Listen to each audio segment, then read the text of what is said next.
جس راہ چل دیے ہیں کوچے بسا دیے ہیں۔ السلام علیکم ورحمۃ اللہ وبرکاتہ۔ الحمدللہ وکفا وسلام علی عبادہ الذین اصطفیٰ، اما بعد فاعوذ باللہ من الشیطان الرجیم، بسم اللہ الرحمن الرحیم۔ والضحیٰ واللیل اذا سجا ما ودعک ربک وما قلی وللآخرۃ خیر لک من الاولی ولسوف یعطیک ربک فترضی۔ صدق اللہ العظیم۔ محترم ناظرین، آج حسن مصطفیٰ صلی اللہ علیہ وآلہ وصحبہ وسلم کے اوپر کچھ گزارشات عرض کرنا چاہیں گے۔ اللہ نے اپنے محبوب علیہ السلام کو کیسا خوبصورت بنایا۔ حسان بن ثابت کہتے ہیں، احسن منک لم تر قط عین واجمل منک لم تلد النساء خلقت مبرأ من کل عیب کأنک قد خلقت کما تشاء۔ آپ جیسا حسین، آپ جیسا خوبصورت کائنات کی کسی آنکھ نے نہیں دیکھا۔ وَأَجْمَلَ مِنْكَ لَمْ تَلِدِ النِّسَاءُ، اور آپ جیسا جمیل اور حسن و جمال والا کائنات کی کسی ماں کے ہاں رب نے پیدا نہیں فرمایا۔ خلقت مبرأ من کل عیب، رب نے ہر عیب سے پاک اور صاف کر کے اپنے پیارے محبوب کو دنیا میں بھیجا۔ خلقت مبرأ من کل عیب، کیا خوبصورت تشریح فرمائی ہے میرے آپ کے ماں باپ قربان حضرت حسان بن ثابت پر۔ فرمایا کأنک قد خلقت کما تشاء، جیسے آپ نے چاہا رب نے ویسے ہی آپ کو بنا دیا۔ ایسا خوبصورت۔ ایک صحابی کہتے ہیں 14ویں کا چاند بڑے جوبن پہ تھا، تو میں کبھی 14ویں کے چاند کو دیکھتا، کبھی میں اللہ کے محبوب کو دیکھتا۔ رأیت رسول اللہ صلی اللہ علیہ وسلم فی لیلۃ اضحیان، 14ویں کا چاند پورے جوبن پر بڑا خوبصورت چمکتا ہو، کبھی ادھر دیکھتا کبھی ادھر دیکھتا۔ فَهُوَ أَحْسَنُ عِنْدِي مِنَ الْقَمَرِ، میں مجبور ہوا یہ فیصلہ کرنے پر کہ رب کعبہ کی قسم ہمارے مدنی کا چہرہ 14ویں کے چاند سے بھی زیادہ خوبصورت ہے، جس کو کہنے والے نے کیا خوبصورت انداز میں کہا، یا صاحب الجمال و یا سید البشر، سبحان اللہ، من وجہک المنیر لقد نور القمر، کہ جن کے چہرے سے چاند بھی نور حاصل کرتا ہے۔ یا صاحب الجمال و یا سید البشر، آپ صاحب جمال بھی ہیں، آپ پوری کائنات کے سردار بھی ہیں۔ من وجہک المنیر، آپ کے نورانی چہرے کے صدقے سے لقد نور القمر، چاند بھی منور ہوتا ہے۔ وہاں تو یہ سوچا جا رہا ہے کہ چاند خوبصورت، کہ یہ خوبصورت، کہنے والے نے کیا کہہ دیا، من وجہک المنیر لقد نور القمر، آپ کے چہرے کے صدقے سے تو چاند منور ہو رہا ہے، جس کے بارے میں امی عائشہ یوں فرمایا کرتے تھی، لنا شمس وللآفاق شمس وشمسی تطلع بعد العشاء وشمسنا خیر من آفاق شمس۔ ایک چاند، ایک سورج کائنات کا ہے، ایک ہمارے گھر کا ہے۔ وہ سورج دن میں چڑھتا ہے، یہ سورج رات کو آ کے پوری کائنات کو روشن کرتا ہے، منور کرتا ہے، اور ہمارا سورج اس کائنات کے سورج سے بہت بہتر ہے، بہت اعلیٰ ہے، اس سے کروڑوں گنا نہیں۔ جہاں گنتی ختم ہوتی ہے وہاں سے اس مصطفیٰ کی ثنا کی اور تعریف کی، حسن کی ابتدا ہوتی ہے، جس کو کہنے والا یوں کہہ رہے ہیں، لا یمکن الثنا کما کان حقہ بعد از خدا، بزرگ تو ہی قصہ مختصر، قربان جائیں شیخ سعدی پر، کہ آپ کی تعریف تو ممکن ہی نہیں ہے۔ ہم یہی کہہ سکتے ہیں بعد از خدا بزرگ تو ہی قصہ مختصر، کہ اللہ کے بعد سب سے بڑا رتبہ اور مقام آپ کا ہے۔ قلم ہے آب لاپا مدہ باقی ہے، ورق تمام ہوا مدہ باقی ہے، عمر بر لکھا مدہ باقی ہے۔ قلم ٹوٹ گئے اور سیاہی دوات ختم ہو گئیں، لکھنے والے ختم ہو گئے، قلم ختم ہو گئے، ورق ختم ہو گئے، عمریں ختم ہو گئیں، لیکن مصطفیٰ کے حسن کے تذکرے، حسن کے چرچے، ابھی اس کی ابتدا بھی نہیں ہوئی۔ یہ رب نے مقام عطا فرمایا، جس کے بارے میں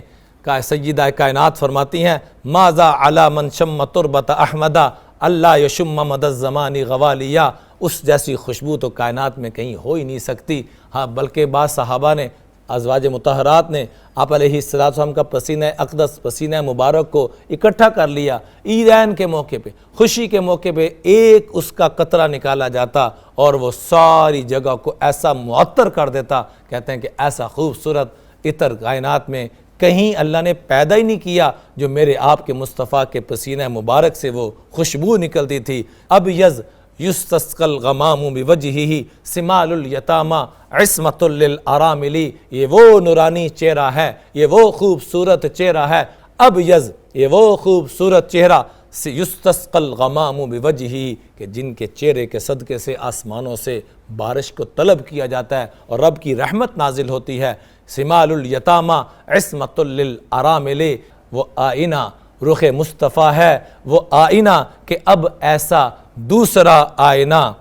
نہ ہماری بزم خیال میں، نہ دکان آئینہ ساز میں، جس کو اماں آمنہ فرماتی ہیں کہ آپ علیہ السلام کی ولادت کے موقع پہ جو آتا نا آ کے کہتا ایسا حسین میں نے نہیں دیکھا، جو آتا یہ کہتا ایسا حسین میں نے نہیں دیکھا۔ جناب خواجہ عبد المطلب تشریف لاتے ہیں اور آ کے فرماتے ہیں تم لوگوں نے کیا دیکھنا ہے، میں نے عرب و عجم کے بچے دیکھے ہیں، میں نے بھی ایسا خوبصورت نہیں دیکھا۔ جناب جبریل تشریف لاتے ہیں، کہتے ہیں جناب خواجہ عبد المطلب آپ نے عرب و عجم دیکھا، میں نے آدم سے لے کر حضور تک سارے انسانیت کو دیکھا، سب لوگوں کو دیکھا، رب کعبہ کی قسم میں نے بھی ایسا حسین نہیں دیکھا۔ تو رب کی طرف سے آواز آتی ہے اے میرے جبریل، میں نے نہ ان سے پہلے ایسا حسین بنایا نہ ان کے بعد ایسا حسین بنائیں گے۔ رخ مصطفیٰ ہے وہ آئینہ، رخ مصطفیٰ ہے وہ آئینہ کہ اب ایسا دوسرا آئینہ نہ ہماری بزم خیال میں، نہ دکان آئینہ ساز میں۔ ایسا خوبصورت، ایسا مبارک نورانی چہرہ اور ایسا حسن والا کائنات میں اور دوسرا کوئی نہیں ہے۔ پیر نصیر الدین نصیر رحمۃ اللہ علیہ بڑی خوبصورت، انہوں نے بھی اپنا حصہ ڈالتے ہوئے کیا کہا، پڑھ کر روح الامین سورہ والضحیٰ، پڑھ کر روح الامین سورہ والضحیٰ چہرہ مصطفیٰ دیکھتے رہ گئے۔ یہ رب نے شان عطا فرمائی جس کو مدینہ کی بچیوں نے دیکھتے ہی فی البدی کچھ نہیں سوچا ہوا تھا کہ ہم نے یوں استقبالیہ پیش کرنا، نہ دکھتے ہی سب کی زبان پہ بے ساختہ نکلا، طلع البدر علینا من ثنیات الوداع وجب الشکر علینا ما دعا للہ داعی ایہا المبعوث فینا جئت بالامر المطاع جئت شرفت المدینہ۔ یہ بچیاں بے ساختہ ان کی زبانوں پر نکل۔ معبد رضی اللہ تعالیٰ عنہ، سبحان اللہ، اللہ کے محبوب تشریف لے جا رہے ہیں تو صحابہ جو ساتھ ان کو بھوک، ساتھی جو ساتھ ان کو بھوک لگ گئی تو ان سے پوچھتے ہیں کیا آپ کے پاس کھانے کے لیے کچھ ہے؟ کہ بیٹا اور تو کچھ نہیں ہے، یہ ایک ایسی بکری ہے کہ جو خشک ہے، اس کے شاید آپ کو خون بھی پورا نہ، یعنی بالکل ڈھانچہ نہیں جیسے ہوتا کہ ہڈیاں ہیں، صرف گوشت بھی نہیں، پوست بھی نہیں، کچھ بھی نہیں، بس ڈھانچہ ہی ہے۔ کہ اگر آپ کی اجازت ہو تو ہم اس سے دودھ نکال لیں۔ تو بڑے غور سے دیکھا، معبد نے، عاتقہ نام تھا ان کا، سبحان اللہ رضی اللہ تعالیٰ عنہ، میرے آپ کے ماں باپ قربان، کیا شان ہے معبد کی۔ ایسا ترجمہ کیا اللہ کے محبوب کو غور سے، جیسے بندہ نہیں تعجب سے دیکھتا ہے کہ میں کہہ رہی ہوں کہ یہ مشکل سے سانس لے رہی ہے اور یہ کہہ رہے ہیں اس سے دودھ نکال لیں۔ کہا بیٹا نکال سکتے تو نکال لو۔ اللہ کے محبوب علیہ السلام آگے بڑھتے ہیں اور اپنے مبارک ہاتھ، نورانی ہاتھ ان کے جو ہی بکری کو لگتے ہیں تو اللہ کی طرف سے ایسا نظام حرکت میں آتا ہے، اتنا دودھ وہ دیتی ہے کہ سب ساتھیوں نے پیا اور ان کے گھر میں بھی جتنے برتن موجود تھے بھر کر دے کے چلے گئے۔ وہ کبھی دودھ کو دیکھ رہی ہے، کبھی مصطفیٰ کو دیکھ رہی ہے۔ خاوند آتا ہے، آ کے کہتا ہے ہمارے گھر میں اتنا دودھ کہاں سے آیا؟ کہا جی ایک مسافر آئے تھے اور یہ واقعہ ہوا۔ تو کہتے ہیں سفیہ لی یا ام معبد، اے ام معبد ذرا بتاؤ تو صحیح وہ دکھنے میں لگتے کیسے تھے؟ چونکہ وہ اللہ نے غور سے دکھانا تھا اور میرے آپ تک قیامت کی صبح تک انسانوں کے لیے مصطفیٰ کے حسن کو پیش کرنا تھا کہ بڑے بڑے فصیح اور بلیغ وہاں قلم توڑ کے بیٹھ گئے کہ اماں نے ایسے الفاظ کا چناؤ کیا، سبحان اللہ، کہ ترجمہ کرتے ہوئے بھی بندہ حیران ہے کہ کیا ترجمہ کریں۔ ایسی فصاحت اور ایسی بلاغت پیش کی میرے آپ کے مصطفیٰ کے حسن کے بارے میں، کہنے لگی رأیت رجلا ظاہر الوضاء، میں نے ایسا خوبصورت رنگ والا ایک نوجوان دیکھا، ابلج الوجہ، نورانی مکھڑا، ابلج الوجہ حسن الخلق، جس اعتبار سے بھی جس سمت سے دیکھا وہ بڑے خوبصورت دکھتے تھے، لم تعبہ سجلا، ان کا پیٹ اور سینہ یہ دونوں برابر، ولم تزری بہ سعلا، خوبصورت بال، گنگریالے بال، قدرتی ان کے اندر مانگ کے اندر ایسا رب نے قدرتی نظام رکھا ہوا تھا کہ بیچ میں مانگ نکلتی تھی، لم وسیم قسیم، وسیم اسے کہتے ہیں کہ جسے بار بار دیکھا جائے اور ہر دفعہ اور خوبصورت نظر آئے، قسیم اسے کہتے ہیں جو ہر سمت سے خوبصورت نظر آئے، وسیم قسیم فی عینیہ دعج، آنکھ میں سرخ ڈورے تھے جیسے خوبصورت سرخا سرما لگایا ہو، یہ قدرتی مستقل اللہ کے محبوب علیہ السلام کی آنکھ مبارک کے اندر سرخ ڈورے تھے، فی عینیہ دعج وفی اشعارہ وطف، اور پلکیں انتہائی خوبصورت اور دراز تھی، وفی صوتہ سہل، اور آواز میں عجیب کشش تھی، وفی عنقہ سطح، اور سوراخی نما گردن، امام الانبیاء کی جیسے ایک سوراخی ہوتی، سوراخی نما گردن، ایسی خوبصورت جیسے بڑا خوبصورت کر کے کسی برتن کو بنایا ہو، اللہ نے ایسا خوبصورت ان کو یہ گردن عطا فرمائی، وفی لحیتہ کساسا، داڑھی مبارک گنجان تھی، اکحل ازج اقرن، اور سرمائی آنکھیں، آبرو بریک تھی، اور آبرو بریک لیکن ساتھ ایک ہوتا بالکل بریک لیکن مناسب گھنی تھی، اور بیچ میں یہاں پر بینہما عرق یدرہ الغضب، یہاں پر ایک رگ تھی جو غصے کے وقت اللہ کے محبوب علیہ السلام کی طبیعت پہ کبھی بوجھ آتا تو وہ رگ یوں ایسے اس میں حرکت سی محسوس ہوتی تھی، بینہما عرق یدرہ الغضب، ان صمت فعلیہ الوقار، آپ کی خاموشی پر وقار تھی، وَإِن تَكَلَّمَ سَمَاهُ وَعَلَاهُ الْبَاهَا، آپ جب تکلم فرماتے تو پرکشش اور شان والی وہ گفتگو ہوتی تھی، اجمل الناس وَأَبْهَاهُ مِن بَعِيد وَأَحْسَنُهُ وَأَجْمَلُهُ مِن قَرِيب، سب سے زیادہ خوبصورت اور دور سے بھی خوبصورت، قریب سے بھی، احسنُهُ اجملُهُ من قریب، دور سے دیکھیں تب بھی خوبصورت، قریب سے دیکھیں تب بھی خوبصورت، حلو المنطق، گفتگو ایسے فرماتے تھے جیسے موتی بکھر رہے، حلو المنطق، مٹھاس سے بری ہوئی گفتگو، فصل،